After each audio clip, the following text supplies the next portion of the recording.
मलानी है मतलब के वे मतलब बैठी ने और हासोर नदी पड़े अड़ी ने जिलो वगैरह भी नहीं पड़े आ मतलब की करो प्रो में गुड़ा मलानी के विकास में थोड़ो अधूरो जो प्रो है मैं यूं सरकार है कांग्रेस री सरकार आई बीजेपी री सरकार आई पण आई मतलब थोड़ो के गुड़ा मलानी विकास हो बोली।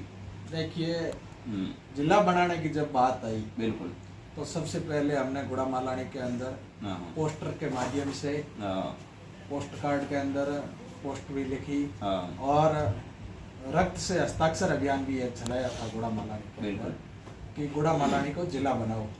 लेकिन दुर्भाग्य से यहाँ के एमएलए ने मंत्री ने जिला बनाने को लेकर पैरवी में नहीं की सही ढंग से उसको एक मजाक अंदाज में ले लिया कि क्या गुड़ा मालानी जिला बन सकता है। बिल्कुल अगर यहाँ के जनप्रतिनिधि चाहते तो आज गुड़ा मालानी जिला बनता।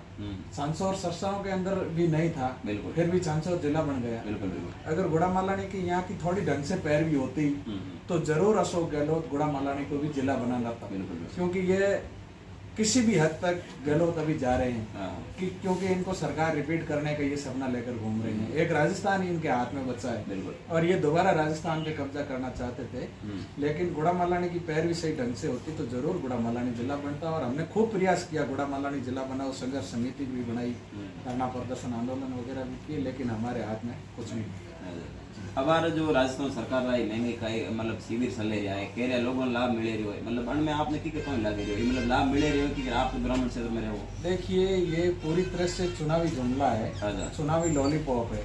अगर सरकार को राहत देनी थी तो अशोक गहलोत जब सत्ता में आए 2018 के अंदर बिल्कुल तो सत्ता में आते ही ये किसानों को फ्री बिजली देते। राहुल गांधी जो 1 2 3 4 5 7 10 करके गिनती बोल के गए कि 10 दिनों के अंदर आपका कर्जा माफ हो जाएगा, न तो कोऑपरेटिव बैंकों का पूरा कर्जा माफ हुआ, नहीं ये एसबीआई और जो भी दूसरी बैंकें हैं उनके अंदर जो किसानों की केसीसी है न केसीसी का 1 रुपया भी माफ हुआ। जबकि इन्होंने वादा किया था कि राहुल गांधी ने हम सत्ता के अंदर आए तो सारे किसानों का 3 लाख रुपए तक का केसीसी माफ करेंगे। लेकिन ये लोग चुनावी लॉलीपॉप देकर मस्त रहते हैं। चुनाव जीत गए आराम से 5 साल निकाले, अब 4.5 साल जाने के बाद इनको किसान याद आ रहा है, इनको फ्री बिजली याद आ रही है, इनको गैस की टंकी याद आ रही है। अरे भाई तुम 4.5 साल कहाँ थे? तो उन्होंने आपने 4.5 साल के अंदर किसानों को क्या फायदे दिए वो तो गिनाओ ना आप। ये तो चुनावी लॉलीपॉप है। अब मेरे हिसाब से सोशल मीडिया का जमाना है, सारे युवा वर्ग जागरूक है और ऐसे इन चुनावी झांसों के अंदर नहीं आने वाले। जिन्होंने जो सपना ठान के रखा है उसी सपने पे शिखर पे पहुंचेगा ऐसा अनुमान है। अब आरएल भी है अब हनुमान जी बहनी बार बार में आवे जाए और उन्होंने परिमित्र बाढ़ में तरफ की करे कौन है बराबर हमरे धोरीनार में भी के हागड़ी मोटी रैली हुई याड़ी तो मतलब धोरीनार इतिहास में भी नहीं हुई। देखिए हनुमान बेनीवाल का एक तरह से बाड़मेर से पूर्व जन्म का रिश्ता है। बिल्कुल, क्योंकि बाड़मेर की नेताओं की आपसी लड़ाई के अंदर किसान जवान रोजगार के लिए दर दर की ठोकरें खा रहा है। आप देख सकते हो कि अपने गुड़ा मालानी के अंदर इतनी तेल एवं गैस कंपनियां हैं, स्थानीय लोगों को रोजगार नहीं मिल पा रहा है। पसपदरा के अंदर इतनी बड़ी रिफाइनरी जो प्रोजेक्ट बन रहा है उसके अंदर भी ये लोग बातें तो खूब करते हैं। जब राज्यसभा और लोकसभा चलती है या राजस्थान की विधानसभा चलती है तो उनके अंदर खूब बातें होती है कि हम लोगों को स्थानीय 80% स्थानीय लोगों को रोजगार देंगे, ये करेंगे वो करेंगे, लेकिन धरातल पर ये जीरो है।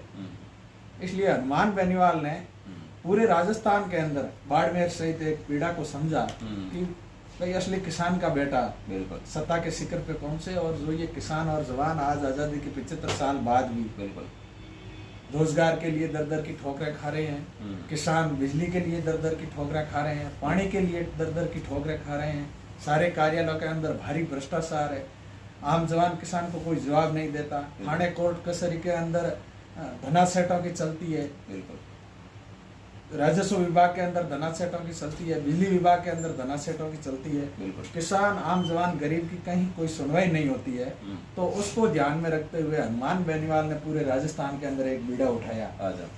2017 के अंदर बाड़मेर की धरती से ओंकार रैली भी की थी आपने, हनुमान बेनीवाल ने आपने देखा होगा। 7-8 लाख नौजवान और किसान उस रैली को सफल बनाने के अंदर जुटे। उसके बाद में बीकानेर, सीकर, जयपुर 5-5 लाख की बड़ी रैलियां करके उन्होंने उस टाइम सरकार को झुकाया। एक बार प्राइवेट टोल टैक्स माफ भी किए थे वसुंधरा ने, बिल्कुल। और 50,000 तक का किसानों का कर्जा भी माफ किया था। बिल्कुल। अभी हनुमान बेनीवाल राजस्थान में परिवर्तन की लड़ाई लड़ रहे हैं। हम्म। उसी राह पर बाड़मेर जिले के अंदर आप देख सकते हो, पिछली बार भी बड़ी मजबूती के साथ चुनाव लड़े, हाँ हाँ। लेकिन गुड़ा मालानी के अंदर कहीं न कहीं अपने लोगों का ख्याल भी उन्होंने रखा। हाँ हाँ। अपने यहाँ के मंत्री जी थे, वो बार बार वहाँ गए, उन्होंने कहा मैं अब की बार मेरा अंतिम चुनाव है, एक बार आप मुझे मेरी तरफ ध्यान रखो। तो वो टाइम अलग था, ध्यान रख दिया। बाकी बाड़मेर के अंदर भारतीय जनता पार्टी को तीसरे नंबर पर धकेला, जो अभी केंद्र में मंत्री है उनकी स्थिति बहुत खराब थी, वो तीसरे नंबर पर गए थे। वहां से आरएलपी सेकंड रही थी। शिव के अंदर 52-53,000 के लगभग वोट लिए, चौटन के अंदर 30,000 वोट लिए, सिवाना के अंदर 25,000 वोट लिए, और गुड़ा मालानी के अंदर भी अगर चुनाव लड़ाते तो 45 से 50,000 वोट आरएलपी लेती, लेकिन गुड़ा मालानी में अपने लोगों का ध्यान रख दिया। अब की बार ऐसा नहीं करेंगे। हमने हनुमान बेनीवाल से यही अपील की कि गुड़ा मालानी के अंदर आजादी के 75 साल बाद अभी तक कोई स्थानीय विधायक नहीं बना, तो हमारे आग्रह पर उन्होंने पिछले दिनों आलम नगरी के अंदर बहुत बड़ी एक किसान महापंचायत करी। उसके साथ साथ यहाँ के ज्वलनशील मुद्दों को लेकर भी सरकार को घेरा, बजरी माफियाओं के खिलाफ हुंकार भरी, किसानों के कर्ज माफी को लेकर, टोल मुक्त राजस्थान को लेकर, स्थानीय लोगों को यहाँ तेल एवं गैस कंपनियों में रोजगार को लेकर आलम नगरी के अंदर से हुंकार भरी। और आने वाले समय के अंदर आप देखना निश्चित तौर पर सकारात्मक परिणाम आएंगे। राजस्थान के अंदर जवानों किसानों के बेटे के हनुमान बेनीवाल की सरकार भी बनेगी, इन कंपनियों के अंदर स्थानीय लोगों को रोजगार भी मिलेगा और सारा सब कुछ ठीक होगा। बिल्कुल। आप देख सकते हो आजादी के 75 साल बाद बिल्कुल हमेशा किसान पानी के लिए आंदोलन करता है, लाइट के लिए आंदोलन करता है, तो ये सरकार ने क्या किया आप बताओ। सही सही। जो ये 232 केवी जीएसएस बना है, आज से 30 साल पहले जो बिजली के अंदर व्यवस्था थी वही अभी है। ये नेता लोग 5-5 साल में सरकार बदलते हैं, वोट लेते हैं, तो ये इनकी कैपेसिटी वगैरह इनको तो बढ़ाना चाहिए ना। भाई जनसंख्या में वृद्धि हो रही है तय है, किसानों के बिजली कनेक्शन बढ़ेंगे ये बात भी तय है, जनसंख्या में वृद्धि होगी, तो इनको इनकी तरफ भी ध्यान देना चाहिए भाई कि अगर इतनी डिमांड ज्यादा बढ़ रही है तो इनको दूसरे ही कुछ उपाय करने चाहिए, जबकि इनकी ऐसी सोच नहीं रही। निश्चित तौर पर आने वाले समय में सब कुछ ठीक होगा। पिछली बार नर्मदा नहर की बाराबंदी भी इन्होंने कर दी, आपको मालूम होगा। तो राष्ट्रीय लोकतांत्रिक पार्टी के जवानों किसानों ने हमारे साथ, हमारा आदरणीय नेता हरदाराम चौधरी और काफी वरिष्ठ लोगों ने मिलकर हमने ये सोचा कि अंग्रेजों के जमाने में एक समय होता था, उस टाइम वो लोग आका ऐसे कर देते कि भाई आपको 10 दिन पानी दिया जाएगा, 10 दिन नहीं दिया जाएगा, ऐसा है कि इन्होंने फरमान लागू कर दिया। तो हमने किसानों के साथ मिलकर बड़ी मजबूती के साथ नर्मदा नहर को लेकर लड़ाई लड़ी, उसमें आपको मालूम है हमारी जीत हुई, पूरे गुड़ा मालानी के नर्मदा के किसानों की जीत हुई। 10 दिन धरना चलने के बाद में हम लोगों ने हाईवे जाम के स्टेटमेंट वगैरह दिए, लेकिन उस टाइम काफी सफेद पोस्ट नेता लोग हमारे साथ थे, जो 7-8 दिन हमको कहते रहे कि जो भी कुछ करना है हम लोग आपके लिए तैयार हैं। लेकिन जब हाईवे जाम का स्टेटमेंट था धरने का 10वां दिन, उस टाइम वो सारे सफेद पोस्ट नेता भाग गए। उन्होंने जो है छोटी गलियां पकड़ ली, वो लोग किसानों के बीच नहीं आए। उन्होंने देखा ये अब उग्र आंदोलन होगा और इन जो लोग धरना प्रदर्शन कर रहे हैं उनको कैसे भी करके कुचल देंगे, अपन इनको हाईवे जाम के मामले में गिरफ्तार करवा देंगे। किसानों की आवाज दबाने की खूब कोशिश की, लेकिन मालानी के हजारों हजार नौजवानों और किसानों का आशीर्वाद था, सब कुछ ठीक हुआ। हाथों हाथ मुख्य अभियंता जोधपुर अमर सिंह को भी मौके पर आना पड़ा, सारे नर्मदा के कर्मचारी आए और वो 7-7 दिन की बाराबंदी को खत्म करके मालानी के किसानों और नौजवानों को उनका असली हक दिलवाया। निरंतर पानी 7 महीने तक चला और आगे भी मैं ये आपके चैनल के माध्यम से गुड़ा मालानी के नौजवानों और किसानों को यही विश्वास दिलाना चाहते हैं कि राष्ट्रीय लोकतांत्रिक पार्टी की टीम पूरी गुड़ा मालानी की, जिसमें सारे हम हरदाराम जी वगैरह सारे लोग बड़ी मजबूती के साथ जहाँ पर भी जवानों और किसानों पर अत्याचार होगा सबसे अग्रिम पंक्ति के अंदर खड़े मिलेंगे। आज भी आपने देखा होगा हमने विद्युत कटौती को लेकर अभी एक्शन गुड़ा मालानी को ज्ञापन दिया। अभी ये जो पिछला एक तूफान आया था वाइपर नाम से, बिल्कुल उसने अभी जो ये ट्रांसफार्मर जल रहे हैं तो ये उसी तूफान का नाम ले रहे हैं कि उसी तूफान के अंदर सैकड़ों ट्रांसफार्मर जल गए। इनकी नीयत के अंदर खोट है। अगर इनको 5,000 रुपए कोई दे दे तो ये हाथों हाथ उनको ट्रांसफार्मर दे देते हैं। ये मंत्री के शैलेश सपाटे हैं, इनकी हर जगह दुकानें खोली हुई है। हनुमान बेनीवाल का अगर राज आया तो मैं आपको विश्वास के साथ कहता हूँ, पूर्ण विश्वास के साथ, कि जितने भी एसडीएम कार्यालय हैं, तहसीलदार कार्यालय हैं या ये जो बिजली घर हैं, इनके अंदर सीसीटीवी कैमरे लगाएंगे और इनकी जो ये लूट खसोट है इसको खत्म करवाएंगे। सीसीटीवी कैमरे लगाकर अपने एक आदमी बैठा के रखेंगे। जो भी आम जवान किसान आएगा, अगर समय पर उसका काम नहीं होगा तो अपने आप ऑटोमेटिक वो कैमरे के माध्यम से सारे लोग साथ में आ जाएंगे। और बाकी भी अगर कोई भी सत्ता में आए तो मेरी तो यही आपके माध्यम के थ्रू यही मांग रहे हैं कि सारे जितने भी सरकारी विभाग हैं उनके अंदर सीसीटीवी कैमरे होने चाहिए और उसका एक बार टीवी भी लगनी चाहिए जो सारा रिकॉर्ड है, जो अंदर क्या होता है क्या नहीं होता है वो आम पब्लिक के सामने इनका जो उजागर भी होना चाहिए। जी बिल्कुल।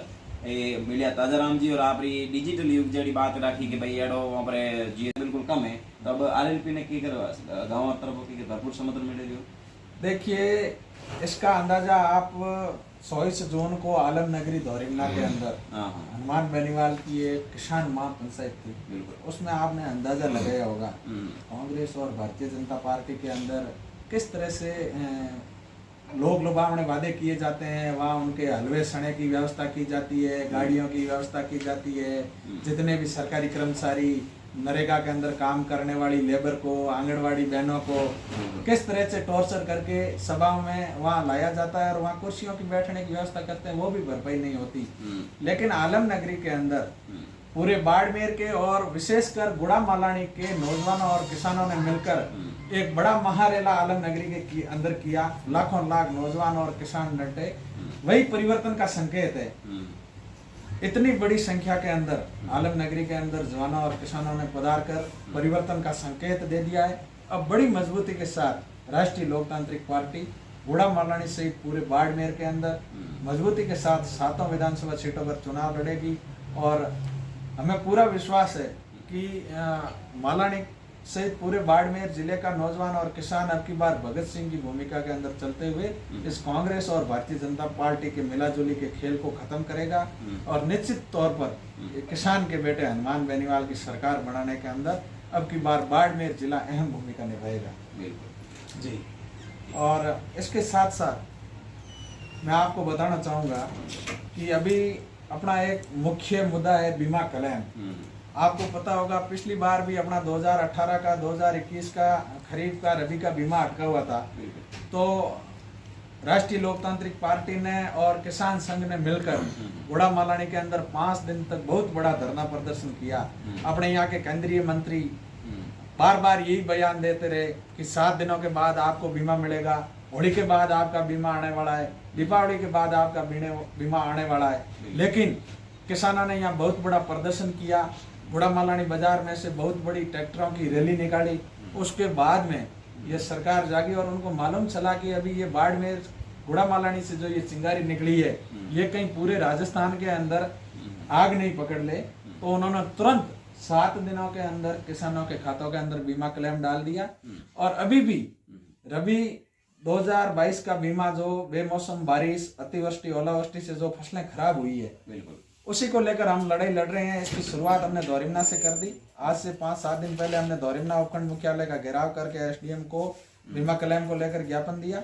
आने वाले समय में हम नौखड़ा में प्रदर्शन करेंगे और उसके बाद अगले 1 महीने के अंदर अंदर इस गुड़ा मालानी की धरती पर उपखंड मुख्यालय पर बहुत बड़ा किसानों के सम्मान में धरना प्रदर्शन करते हुए किसानों का बीमा क्लेम भी दिलाएंगे। और गुड़ा मालानी के नौजवानों और किसानों को मैं आपके चैनल के माध्यम से यही आश्वस्त करना चाहता हूं कि आप धरातल पर लग जाएं, राष्ट्रीय लोकतांत्रिक पार्टी को मजबूत करें। एक बार आप सभी व्यवस्था परिवर्तन में साथ निभाते हुए पूरे गुड़ा मालानी के अंदर बदलाव करें। आप देखो कांग्रेस और भारतीय जनता पार्टी की लड़ाई के अंदर ये जो रतनपुरा का ब्रिज है 7 सालों से अटका हुआ पड़ा है। अब लूणी नदी चल रही है, कितनी परेशानी हो रही है। वाहनों को मोटरसाइकिल वाला जा नहीं सकता, गाड़ी वाला जा नहीं सकता, लूणी नदी चल रही है, पुलिया 7 सालों से अटका हुआ पड़ा है। उसके साथ साथ अपना ये ढीमड़ी के अंदर एक मीठे पानी पीने का प्रोजेक्ट है, आप वहाँ अवलोकन करना, आपको मालूम चल जाएगा। 2012 का प्रोजेक्ट 2023 आया है, 11-12 साल से वैसे ही अधूरा पड़ा है। जल जीवन मिशन के तहत गाँवों के अंदर जगह जगह पाइपलाइनें डाली है, लेकिन जब तक ये पूरा काम नहीं होगा तो वो ऐसी पाइपें डाली है वो जमीन के अंदर ही सड़ जाएगी। पूरा किसानों की खरी कमाई का पैसा ये लोग बर्बाद करने के अंदर तुले हुए हैं। इनका कोई विजन नहीं है, विजन पर ये लोग काम करना नहीं चाहते। JJM के तहत अरबों रुपए का बजट बाड़मेर सहित पूरे राजस्थान के अंदर खर्च हो रहा है, लेकिन धरातल पर अभी कहीं पर भी घर घर नल नहीं लगाए। अगर कहीं लगा हो तो आप बताओ। तो आने वाले समय में निश्चित तौर पर ये सोशल मीडिया का जमाना है। मैं पूरे बाड़मेर जिले के गुड़ामालानी के नौजवानों और किसानों से यही अपील करूंगा कि इस कांग्रेस और भारतीय जनता पार्टी के मिलाजुली के खेल को खत्म करते हुए आप किसान के बेटे हनुमान बेनीवाल को मजबूत करें, राष्ट्रीय लोकतांत्रिक पार्टी को मजबूत करें।